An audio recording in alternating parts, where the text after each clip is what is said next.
देखिए दोस्तों, इसको देखिए और हम चर्चा करेंगे इसी कंपनी को लेकर। जो कंपनी फिलहाल बड़ी धूम-धाम से अपनी आईपीओ लिस्टिंग करवाई और आईपीओ लिस्टिंग के बाद ही मार्केट में लगातार लोगों का सिलसिला ये है, निवेशकों की बात करें तो, सब अपनी प्रॉफ़िट को वसूलने में लगे हुए। आखिर ऐसा क्यों हुआ? इसको कहते हैं, क्या आईपीओ फ्लॉप कर गई? या आईपीओ में डाउनफॉल के पीछे क्या वजह हो सकती है? इन सभी पहलुओं की तरफ हम आज इस वीडियोस के अंदर डिस्कस करेंगे और समझने की कोशिश करेंगे तो आखिर कंपनी ने आईपीओ लेके आई, आईपीओ का यूटिलाइजेशंस क्या करेगी और इसके अलावा कुछ चीज़ों पे हम डिस्कस करेंगे जहाँ पे कुछ कंपैरिजन डेटा लेंगे। आखिर जो इनकी सेगमेंट वाइज जो इनकी अर्निंग आती है या इंडस्ट्रियल से बिलोंग करती है, क्या उस इंडस्ट्री की जो बाकी कंपनियां हैं, क्या वहाँ भी सेम आकार से स्टॉक की परफॉर्मेंस में गिरावट आती है? या जो बिजनेस मॉडल है, क्या उसके अकॉर्डिंग नहीं है, जो ये कहना चाहती है? चलिए, आज हम अपनी इस लर्निंग में सब एक-एक करके डिस्कस करेंगे, जिसका फिलहाल रिसेंटली बड़े धूम-धाम से लिस्टिंग हुआ है और कंपनी का नाम है acme, acme solar holding limited.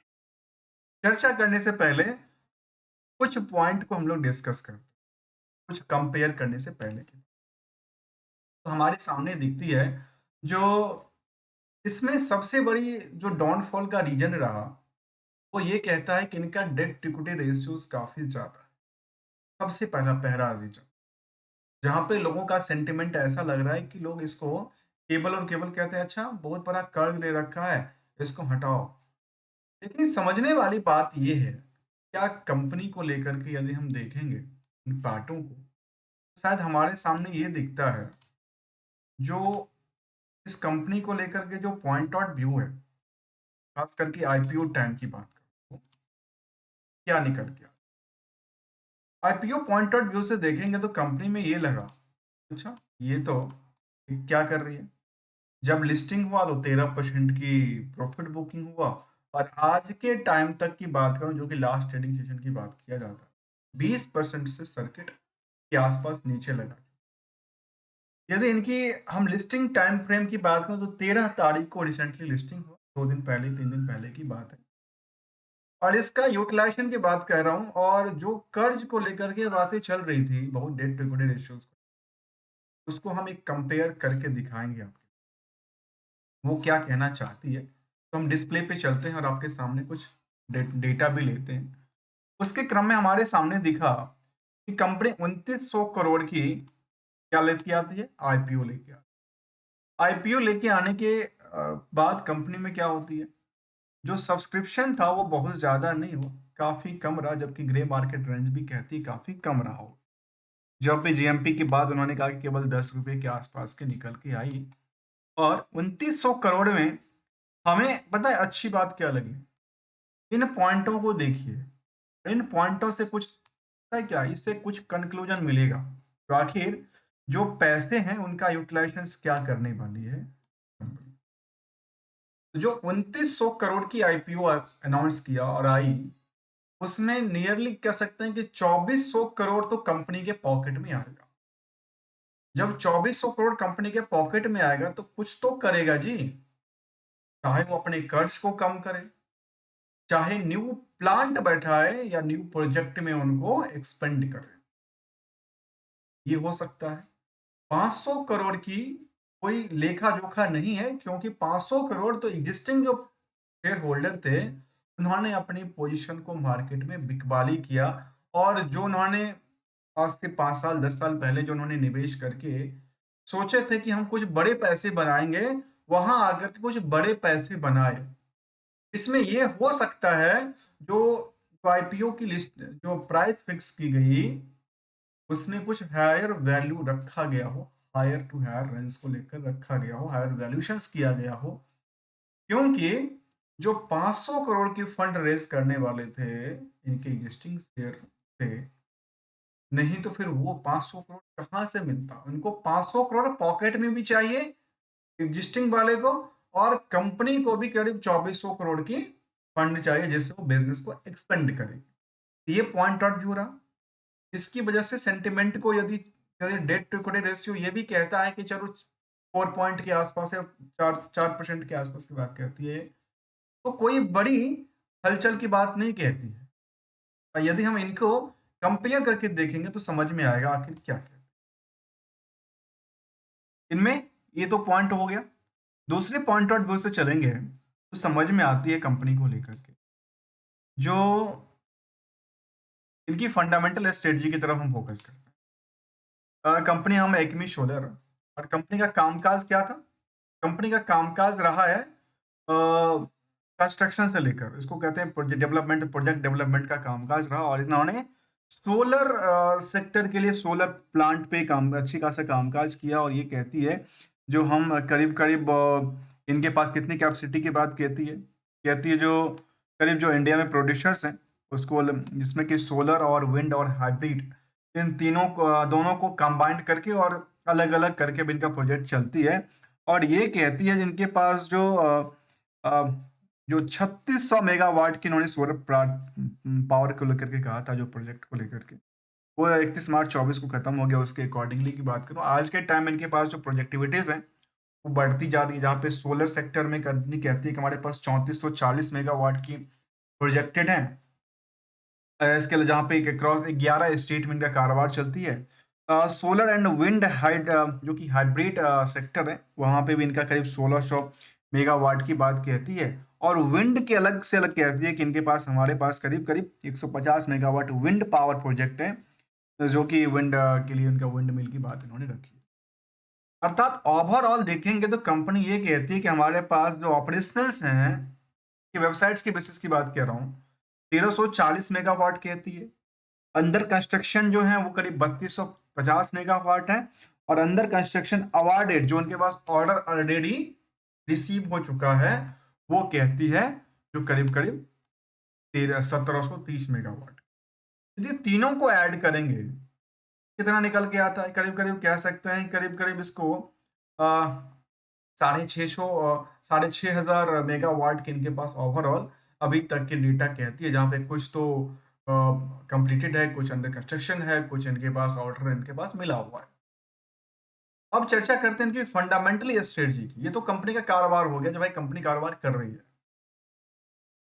इनकी जो फिलहाल जो हिस्टोरिकल डेटा फ्रेम कहती है, उसमें कहती है कि कंपनी का बड़े मार्केट में अभी फिलहाल क्या कर रही है? डाउनफॉल कर रही है। आरओ या आरओसी बहुत ज्यादा नहीं है, बट जो इनका डेट टू इक्विटी रेशियो वो काफी ज्यादा कहती है, जो इनको क्या कहती है, बार बार क्या कह रही है, डाउनफॉल की तरफ इशारा करती है। इसीलिए मार्केट की सेंटीमेंट इस बेसिस पे तो नहीं चल रही है। इसको हम क्या करेंगे, कंपेयर करेंगे कुछ कंपनी से, जिसमें हम नाम आपके सामने रख लेते हैं, जिसमें है नाम अदानी ग्रीन एनर्जी। आपने नाम सुना होगा। इसकी हम डेट टू इक्विटी रेशियो को देखेंगे आपके सामने। इसके अलावा कुछ और कंपनी है, उसका भी जरा पीयर्स को हम जरा समझेंगे। इसमें कि जीएमआर है, बड़ी कंपनी है, नाम बड़ा है, उसका भी हम आकलन करेंगे। जहां पे कंपनी का प्रमोटर्स होल्डिंग 83%, और फिलहाल स्टॉक में निवेश का इंटरेस्ट इतना ज्यादा है, जो अर्निंग पर शेयर के बेसिस पे भी market comparison with the industrial के पी से मार्केट में काफी ज्यादा निवेशकों का इंटरेस्ट इस कंपनी में बना हुआ है। तो हमने कंपेयर कहां कहां से करेंगे?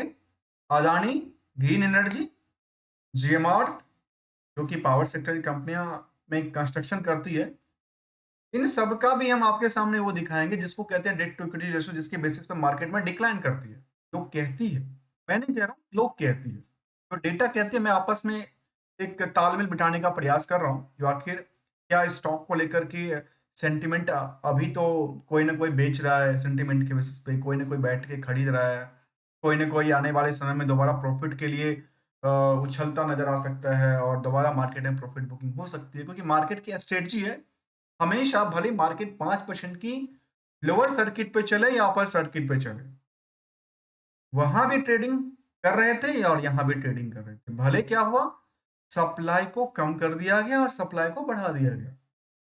कैसे? एग्जाम्पल तौर पे हमारे पास काफी सारे शेयर और मार्केट लगातार क्या कर रही है, गिर रही है। तो क्या क्या करना, इसको जरा हटाओ, सेल आउट करो। तो क्या होगा, मार्केट में सेंटिमेंट ज्यादा आ गया, सेंटिमेंट बेसिस पे लोगों ने बिकवाली ज्यादा किया अपनी सारी पोजीशन को लेकर। पर जैसे ही हायर साइड के लिए अब खुलता है तो लगता है यार प्रॉफिट तो आ रही है ना, 2 रुपए आ रही है, 4 रुपए आ रही है, 5 रुपए आ रही है, आने दो, दो दो करके हम निकाल लेंगे। तो प्रॉफिट इस बेसिस पे क्या होती है, डिमांड बढ़ जाती है और सप्लाई को धीरे धीरे करके चेंज कर, यही आंकड़ा होती है। चलिए इनको वजह समझते हैं क्या कहती है इसको लेकर के। तो देखा गया, हम कंपेयर करते हैं। पहली कंपनी का हमने देखा, यहाँ पे इनकी पूरी की पूरी लिस्ट आउट लिया मैंने, इंफ्रास्ट्रक्चर डेवलपमेंट एंड ऑपरेशनल्स कंपनीज को लेकर के, जो कि ऑपरेटर वाली कंपनी है। उनमें लार्सन एंड टुब्रो से लेकर के काफी सारे लिस्ट निकल के आते, जो कि स्किनर कहती है कि करीब 125 कंपनियां का उन्होंने डेटा बनाई थी। और उन सभी कंपनियों के लिस्ट में हमने कुछ कंपनी को चुना, जिसमें कि एक कंपनी है GMR power and urban infra. अब इसको देखिएगा, इसका डेट टू इक्विटी कितना कहता है, 12.7। मतलब उस कंपनी के जो डेट टू इक्विटी रेशियो है 5 के आसपास, उससे कितना है, 250% ज्यादा। समझ रहे ना। चलिए अब इनकी चार्ट को देखिए, उनकी चार्ट को देखिए। इनकी चार्ट में भी लगातार कुछ दिनों से गिरावट चल रही थी, क्योंकि मार्केट सेंटीमेंट चल रहा है, ठीक है। और यदि हम इसकी चार्ट को देखेंगे तो लास्ट कुछ 2 दिन के ट्रेडिंग सेशन की बात करें तो यहां से सेवर डिक्लाइन कर गई, क्योंकि इस सेक्टर में और भी कंपनियां बिकवाली हुआ, केवल इसी में बिकवाली नहीं था। अब आते हैं दूसरे कंपनी को लेकर, जिसका नाम था सिंप्लेक्स इंफ्रास्ट्रक्चर्स लिमिटेड। ये कंपनी काफी नुकसान में चल रही थी, शायद अभी प्रॉफिटेबिलिटी चल रही है, आरओई और आरओ से निगेटिव बात करती है। लेकिन इनकी नंबरों को देखिए, कितना है, 31 का नंबर है, गजब का नंबर है जी। मतलब कैपिटल कम और बोरोइंग्स ज्यादा, बड़ा। और इतनी रिस्क के बाद भी इनकी चार्ट लेवल को देखिए, मार्केट में कहां तक पहुंच रही है इनकी चार्ट लेवल। यदि शायद लास्ट ट्रेडिंग सेशन तो चार्ट हो रही होगी, यहाँ पे क्या हुआ, लगातार खरीदने का मौका बना है। अब आते हैं तीसरी कंपनी, जिसके हमने चर्चा किया था, अदानी ग्रीन एनर्जी को लेकर। अदानी ग्रीन एनर्जी में क्या होती है, इसको भी देखते हैं। इसका डेट टू इक्विटी कितना कहता है, 6.38। और इसमें भी आप इनको देखिए, चार्ट को देखिए, तो यहां भी मार्केट में क्या कह रही है, सेंटिमेंट कह रही है जो गिरावट है।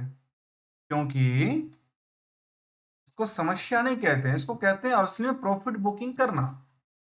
धीरे धीरे करके प्रॉफिट बुकिंग चल रहा था, और जब प्रॉफिट बुकिंग का वेव आई तो सबके सब बिकवाली की तरफ मूव करके बैठ गए।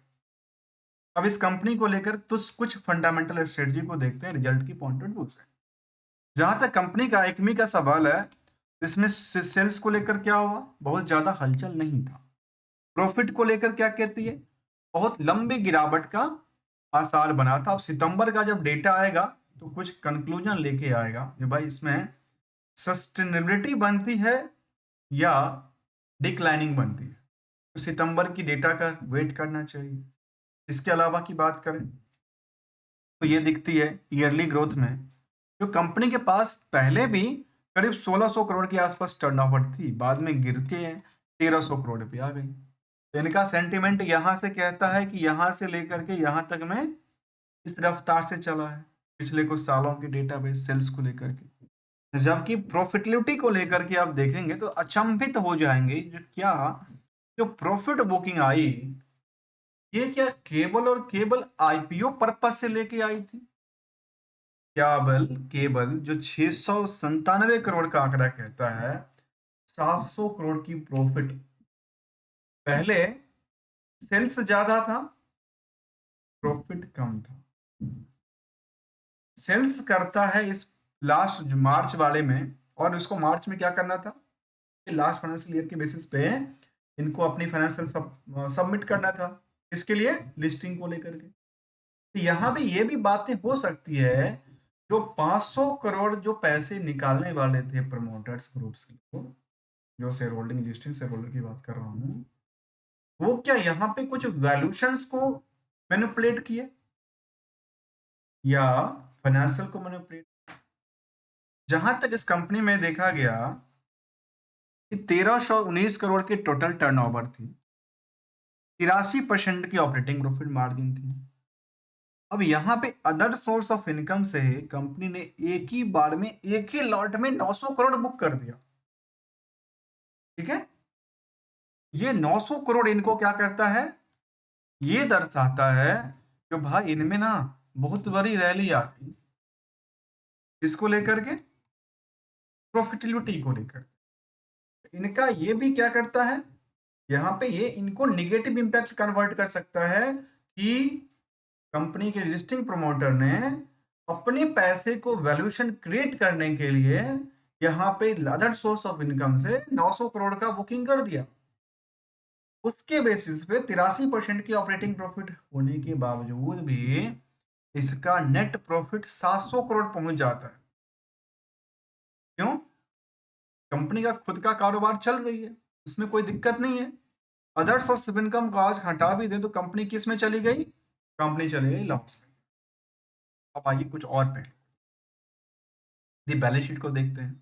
तो बैलेंस शीट फिगर में क्या कहती है इसको लेकर के, बैलेंस शीट फिगर को लेकर कहती है जो डेटा इनका शामिल था। कर्ज को लेकर क्या कहती है, इन्होंने कर्ज को पे आउट किया, अच्छी बात है।